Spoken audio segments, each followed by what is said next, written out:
Hello नमस्कार दोस्तों। मैं कुमार गौतम।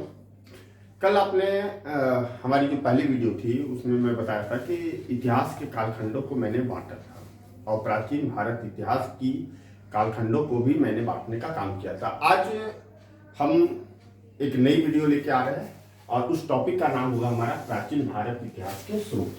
देख रहे होंगे आप, यहाँ बोर्ड पे हमारा लिखा हुआ है प्राचीन भारत इतिहास का स्रोत।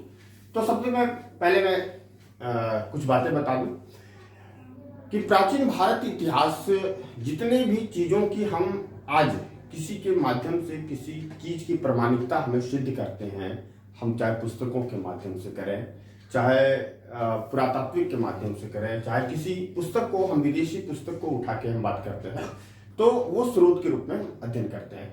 तो इसमें बताया गया कि प्राचीन भारत के जो स्रोत थे वो 3 भागों में हम उसको विभाजित किए हुए हैं, यानी 3 प्रकार के साधन से मैं आज जो इतिहास का अध्ययन करते हैं हम उसको 3 प्रकार के साधनों के साथ में करते हैं।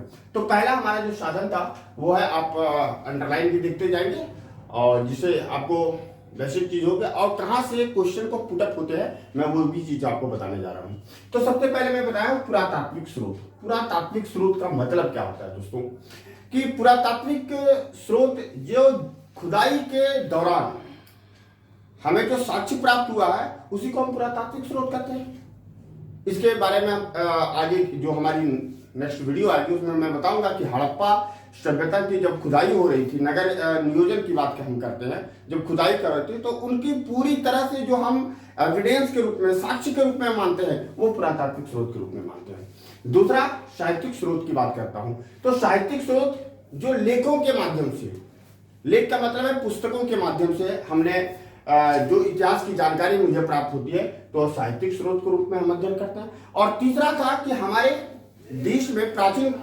काल से हमारे यहाँ कोई न कोई विदेशी लोग आए। मैं इसका सबसे अच्छा बताता हूँ कि हमारे बिहार में नालंदा विश्वविद्यालय थी जहाँ पे बौद्ध धर्म का बहुत बड़ा केंद्र माना जाता था और उस समय बहुत सारे विदेशी आए तो भारत की संस्कृति को उन्होंने अपने पुस्तकों में, अपने देशों में जाके एक पुस्तक लिखने का काम किया और उस पुस्तक के माध्यम से मुझे हमारे इतिहास की पूरी जानकारियां प्राप्त होती है दोस्तों।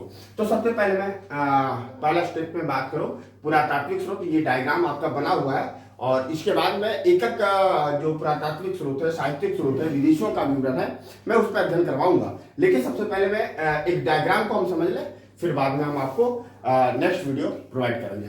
तो सबसे पहले मैं पुरातात्विक स्रोत की बात कर रहा हूं। तो पुरातात्विक स्रोत में सबसे पहला अभिलेख की बात करता हूं। अभिलेख क्या थे? जो पत्थरों पर, जो बड़े बड़े पत्थरों पर लिखे जाने के बाद हमें किसी कारणवश प्राकृतिक आपदा के कारण वो जमीन के अंदर चला गया और बाद में उसकी खुदाई हुई तो मुझे वहां की उस समय की स्थिति की जानकारी प्राप्त होती है, वो अभिलेख के रूप में हम प्राप्त करते हैं। दूसरी बात मैं करूं, सिक्के। हम अच्छी तरह से जानते हैं कि प्राचीन काल में जो सिक्के थे वो 2 तरह के सिक्के का अध्ययन हम करते थे। एक पंचमार्ग सिक्के थे, एक आहत सिक्के के रूप में हम अध्ययन करेंगे। तो पंचमार्ग जो सिक्के थे वो एक विशेष प्रकार का सिक्का माना जाता था और वो अधिकांशतः चांदी के बने हुए रहते थे। और दूसरी बात, चांदी के बाद तांबे का हुआ और उसमें कोई भी प्रकार का लेखन की व्यवस्थाएं नहीं थी। कहने का मतलब है उस समय लोगों के पास लिखने की कला नहीं थी। जब लिखा ही नहीं गया तो हम उसको पढ़ा भी नहीं, तो वो आकृति के रूप में हम उसको व्यक्त करते थे। जैसे उसमें हाथी का था, मछली का था, अर्धचंद्राकार का आकृति बनी हुई थी। और दूसरे सिक्के के रूप में हम बात करेंगे आहत सिक्के, जिसको हम ठप्पा मार के, वो सांचे में ठप्पा मार के उस आकृति को बनाया जाता था। और जो आहत सिक्के थे हमारे बिहार और यूपी के क्षेत्रों में ये ज्यादा प्रचलन था और इसके जो समय अवधि के रूप में मानेंगे तो 5वीं और 6ठी ईसा पूर्व में हम इसका अध्ययन करते हैं। तीसरे पॉइंट पे हम आ जाए, थोड़ा स्मारक की बात करूं। स्मारक क्या होते हैं आप देखते होंगे। आज के डेट में स्मारक को हम किसको मानेंगे? जो एक पिलर के रूप में उसमें कुछ लिखा हुआ है, जैसे इंडिया गेट की मैं बात कर रहे हूँ, या उन्हीं के बगल में आप देखेंगे कि इंडिया गेट के बगल में एक मेमोरियल वॉल बना हुआ है, वहां पे एक स्मारक बना हुआ है। तो उस तरह की अध्ययन प्राचीन काल में भी है। आज जो चीज का हम प्रयोग करते हैं वो प्राचीन काल से हमारे यहाँ चलते आ रहे हैं। नेक्स्ट पॉइंट पे आ जाए, भवन की बात करूं।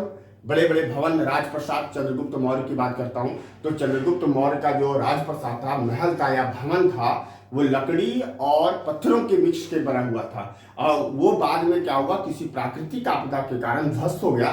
तो बाद में वो जब खुदाई की गई तो वहां से भी उस भवन का भी हमें साक्ष्य प्राप्त होता है और उसे हिस्ट्री आदि इतिहास की जानकारी प्राप्त होती है। मूर्तियां की बात करूं, हमारे यहाँ मूर्तियां काफी प्रचलित रही और मूर्तियां के बारे में ऐसा कहा जाता है कि मूर्तियों का जो क्रमिक विकास के रूप में मानते हैं वो कुषाण काल से मानते हैं।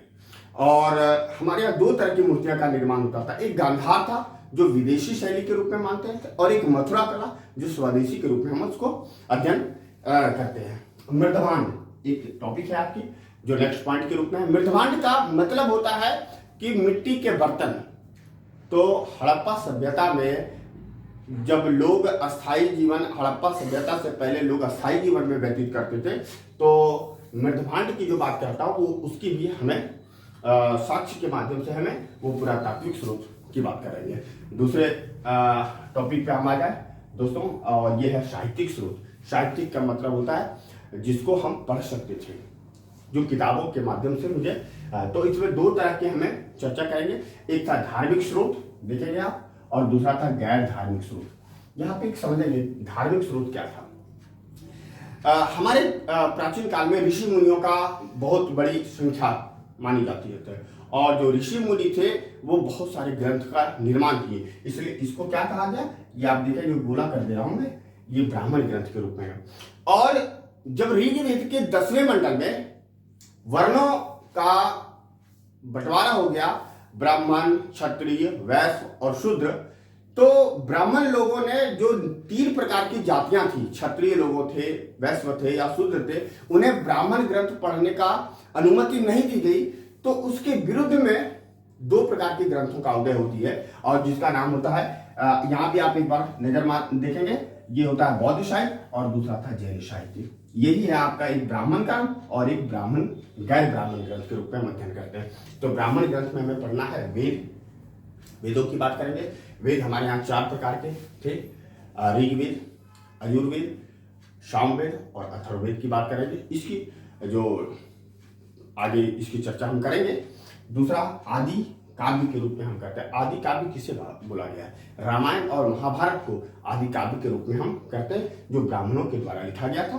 तीसरा पुराणों की बात करता हूँ तो हमारे यहाँ जो पुराण है वो 18 प्रकार के पुराण हैं। जो सबसे पुराना पुराण है प्राचीन के रूप में, उसको मत्स्य पुराण के रूप में हम अध्ययन करते हैं दोस्तों। नेक्स्ट है उपनिषद की बात करेंगे। ये ब्राह्मण ग्रंथ के अंतर्गत में आते हैं। वेदांत, स्मृति ग्रंथ, आरण्यक, धर्मसूत्र और उपवेद, ये टोटल जितने भी आप देख रहे हैं 9 वो ब्राह्मण ग्रंथ है। और गैर ब्राह्मण ग्रंथ के अंतर्गत में हम पढ़ेंगे, पहला बौद्ध साहित्य के रूप में पढ़ेंगे। तो बौद्ध साहित्य के कुछ पुस्तकें हैं जिसमें जातक कथा का नाम आता है। जातक कथा आप देख रहे होंगे, त्रिपिटक देख रहे होंगे, दीपवंश देख रहे होंगे, महावंश होगा और अंगुत्तर निकाय। सबसे महत्वपूर्ण इसमें अंगुत्तर निकाय की हम चर्चा करेंगे मगध के काल में। और दूसरा था जैन साहित्य जो ब्राह्मण गैर ब्राह्मण ग्रंथ के रूप में हम अध्ययन करते हैं। उसमें अंग है, उपांग है, भगवती सूत्र है, आचरांग सूत्र है। ये आपका ये धार्मिक स्रोतों के रूप में यानी धर्म से संबंधित जिस पुस्तकों की रचना हुई और जिससे मुझे इतिहास की जानकारी मिलती है, ये आपकी चर्चा की है। और दूसरा था गैर धार्मिक स्रोत। गैर धार्मिक स्रोत का मतलब कुछ राजनीतिक से जुड़ी हुई, कुछ प्रशासनिक से जुड़ा हुआ होगा, किसी राजाओं का समय में किस तरह की शासन व्यवस्था थी उनसे जुड़ा हुआ था, उससे भी मुझे इतिहास की महत्वपूर्ण जानकारी मिलती है। मैं इसमें लिखा हूं कि अर्थशास्त्र है जो इनके लेखक हैं कौटिल्य, इनमें सारी कहानियां की मौर्य वंश की बात करेंगे। इंडिका जो मेगास्त्रीज लिखे हुए हैं, आप देखेंगे। नेक्स्ट है मुद्रा राक्षस जो विशाखा दत्त के द्वारा लिखा गया, कामसूत्र, वात्सायन, हर्षचरित्र, वानभट्ट, राजतरंगिणी आप देख रहे होंगे, कलन और हितोपदेश विष्णु शर्मा और कुछ कालिदास की रचनाएं जो थी उस समय गैर धार्मिक स्रोत के रूप में हम अध्ययन करते हैं। और तीसरा जो हम पढ़ेंगे वो है विदुषियों का विवरण।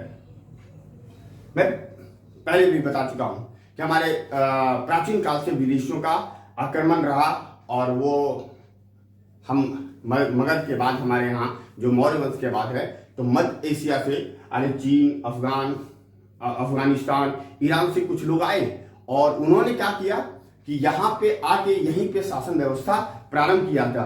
इनको मैं बोलता हूँ कि मौर्य वंश का जो कमजोर जब शासक बन गए थे, अशोक की मृत्यु के बाद बन गए थे, तो मध्य एशिया से आक्रमण हो गए थे उस समय। जैसे मैं चीन की बात करूं तो हमारे भारतवर्ष में कुषाण वंश को पढ़ना है, तो कुषाण की बात करेंगे। अफगानिस्तान से देख रहे होंगे आप यहाँ कोने में आपका, वो शक की बात करेंगे।